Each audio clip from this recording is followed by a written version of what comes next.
Hello friends, super magic રસોઈમાં મિત્રો હું આપનું સ્વાગત કરું છું।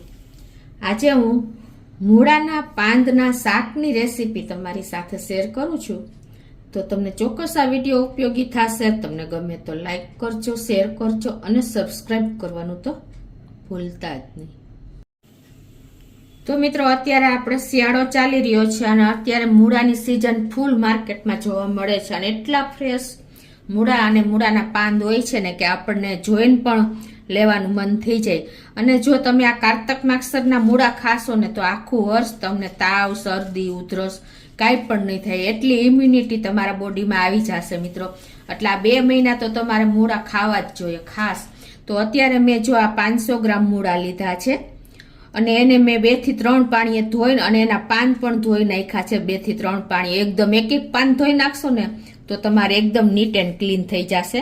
અને જો કાણાવાળા પાન હોય ને એવા આપણે કાઢી નાખવાના છે, ખાસ તમે આ નોટ કરજો મિત્રો। અને એકદમ આ જો કૂણા છે, ગ્રીન પાન છે, એવા જ આપણે લેવાના છે શાક બનાવવા માટે। એટલે તમે આવી નાની નાની ટિપ્સ ખાસ ધ્યાન રાખજો, કારણ કે ઘણી વખત મચ્છી બેઠેલી હોય છે, જીવાત બેઠેલી હોય છે, તો આપણે એવા પાન રિમૂવ કરી દેવાના છે। તો મેં જો ઓલરેડી પાન ધોઈને તૈયાર કરી રાખ્યા છે, તો એને હવે આપણે સમારી લેશું। આ મૂળાનો ઉપયોગ આપણે બિલકુલ નથી કરવાનો, ખાલી એના પાંદનું જ આપણે શાક બનાવવાનું છે। તો આ રીતે આપણે 2 થી 3 પાન લઈને એકદમ આવી રીતે નાની નાની સાઈઝમાં કટ કરી લેશું। મિત્રો, એની દાંડલી હોય છે ને એમાં પણ ફૂલ એનો જ્યુસ હોય છે, એટલે બને ત્યાં સુધી તમારે કૂણી દાંડલી નથી કાઢવાની, આ રીતે જ સમારી નાખવાનું છે। કેમ કે તમને લોકોને ખબર જ હોય છે કે જે ભાજી હોય છે એ આપણે તેલમાં ચડે ને એટલે એકદમ શ્રિંક થઈ જાય છે, એટલે કે થોડી એવી થઈ જાય છે। તો આજે હું તમને એક અલગ જ મેથડથી આનું શાક ની રેસીપી શેર કરું છું, તો તમે એન્ડ સુધી આ વિડીયો સાથે જોડાયેલા રહેજો। તો આ રીતે જો આપણે બધી ભાજી સમારી લેવાની છે અને જો તમે આ દાંડલીનો જ્યુસ એટલો હોય છે ને કે એને પણ એકદમ બારીક બારીક આ રીતે આપણે ઝીણી ઝીણી સમારી લેવાની છે। અને એ ભાજીનો જ્યુસ મિત્રો આપણને એટલો ટેસ્ટી લાગશે શાકમાં, એટલે તમારા મોઢામાં બાઇટ્સ આવશે એવો ટેસ્ટી સરસ લાગે છે। તમે એક વખત તો આ ટ્રાય કરજો જ। તો આ રીતે જો આપણે મૂળાના પાન એકદમ જો આવી રીતે સ્લાઇસમાં સમારશો ને એટલે તમને મૂળાના શાક બહુ સરસ બનશે। હવે આ બાજુ આપણે ગેસ ઓન કરીને આમાં થોડુંક તેલ ચડિયાતું રાખવાનું, કેમ કે આપણે શાક મૂળાનું છે એટલે એનો ટેસ્ટ તમને એનહાન્સ થશે। આ રીતે આપણે 3 ટેબલ સ્પૂન જેવું તેલ નાખી દેશું। તો એના ઇન્ગ્રેડિયન્ટમાં પણ મિત્રો મેં જો અત્યારે 1 કપ ચણાનો લોટ લીધો છે, પછી જોઈ એ પ્રમાણે હું તમને કહું છું। અને 2 ટેબલ સ્પૂન જેવી આપણે દળેલી ખાંડ લીધી છે। અને રૂટીન મસાલામાં જીરું, હિંગ, હળદર, લાલ મરચું અને ધાણા જીરું આટલા ઇન્ગ્રેડિયન્ટ આપણે લેશું। તો મિત્રો, આપણું તેલ પણ ગરમ થઈ ગયું છે। હવે એમાં આપણે 1 ટીસ્પૂન જેવું આખું જીરું નાખશું અને 1/4 ટીસ્પૂન જેવી આપણે હિંગ નાખી દેશું અને અડધી ટીસ્પૂન જેવી આપણે હળદર પણ નાખી દેશું। અને હવે એમાં આપણે જે આ ભાજી સમારી છે એ આપણે આમાં નાખી દેશું। આપણે મસાલો બધો ક્રકલ થઈ ગયો છે। આ રીતે તમારે ગેસની ફ્લેમ અત્યારે હું મીડિયમ રાખી છે।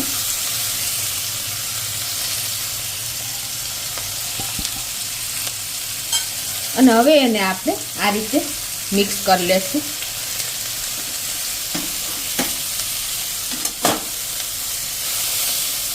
મિત્રો, આપણે કોઈ પણ ભાજી શાક બનાવીએ છીએ પાંદનું તો એકદમ શ્રિંક થઈ જાય છે જો, અને એનો કલર પણ એટલો અત્યારે નીકળી આવે છે, એકદમ ગ્રીન કલર થઈ જાય છે। આપણા હેલ્થ માટે કોઈ પણ ભાજી એ સારી જ છે, એટલે આપણે અત્યારે આ મૂળાના પાંદનું શાક બનાવીએ છીએ, ટેસ્ટમાં બેસ્ટ અને હેલ્થમાં પણ બેસ્ટ એવું થશે।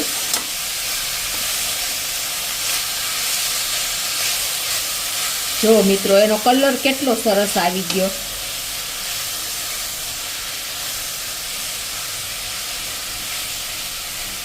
હવે આમાં આપણે ટેસ્ટ એકોર્ડિંગ મીઠું પણ નાખી દેશું।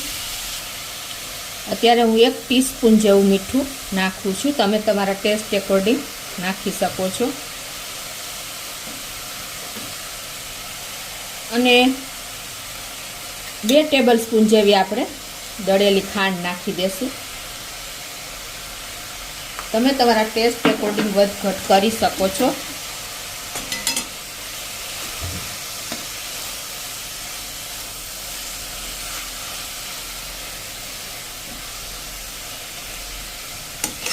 આ રીતે મિક્સ કર્યા પછી મિત્રો જુઓ, આમાં આપણે પાણી બિલકુલ નથી નાખવાનું. હવે આને આપણે 2 થી 3 મિનિટ ઢાંકીને મીડિયમ ફ્લેમ ઉપર જ કૂક થવા દેશું.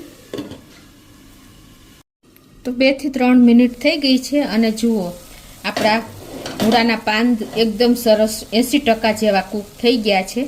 જો તમને ખ્યાલ આવી જતો હશે અને એનો કલર પણ મેન્ટેન જ રહ્યો છે. તો હવે આ સ્ટેજે આપણે જે ચણાનો લોટ લીધો છે ને, અત્યારે હવે ગેસની ફ્લેમ આપણે સ્લો કરી નાખશું, એકદમ સ્લો કરી નાખશું. અને આપણે જે આ ચણાનો લોટ લીધો છે એ આપણે ઉપરથી આ રીતે સ્પ્રિંકલ કરીને થર કરી દેવાનો છે. આ રીતે કેટલો જોઈને હું તમને હવે આગળ જણાવીશ.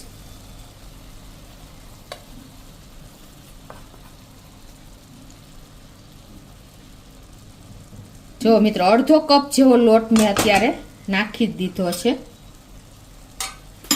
અને હવે એમાં ઉપરથી આપણે મસાલા પણ નાખી દેશું. આ તો લાલ મરચું અત્યારે 1 ટીસ્પૂન જેવું લઉં છું અને ધાણા જીરું પણ 1 ટીસ્પૂન જેવું લઉં છું. અને અડધી ટીસ્પૂન જેવો આપણે ગરમ મસાલો પણ નાખી દેશું. હવે આને આપણે ઢાંકીને 2 મિનિટ થવા દેશું, એટલે આપણો જે ચણાનો લોટ છે ને એ પણ કૂક થઈ જાય. તો આપણે મસાલો અને લોટ નાખ્યા પછીની 2 મિનિટ થઈ ગઈ છે અને જુઓ તમે એકદમ સરસ આપણો આ લોટ પણ કૂક થઈ ગયો છે. તો હવે એને આપણે આ રીતે હલાવી લેશું. આ રીતે પ્રેસ કરતું જવાનું અને પછી આપણે મિક્સ કરી લેશું, એટલે કોઈ લોટની કણી રહી ગઈ હોય ને તો પણ એ સરસ મેચ થઈ જાય. અને ગેસની ફ્લેમ મિત્રો મેં તમને કીધું એમ મેં લો જ રાખી, એટલે કે એકદમ સ્લો જ રાખી હતી. તો હવે જો આપણે સરસ મિક્સ પણ થઈ ગયું છે જુઓ તમે. અને હવે આ સ્ટેજે આપણે અડધા લીંબુનો રસ પણ નાખી દેશું અને એને આપણે મિક્સ કરી લેશું. જો મિત્રો એકદમ સરસ આપણી મૂળાના પાંદનું શાક તૈયાર થઈ ગયું છે. તો હવે આપણે ગેસ પણ બંધ કરી દેશું અને એને આપણે હવે એક બોલમાં કાઢી લેશું.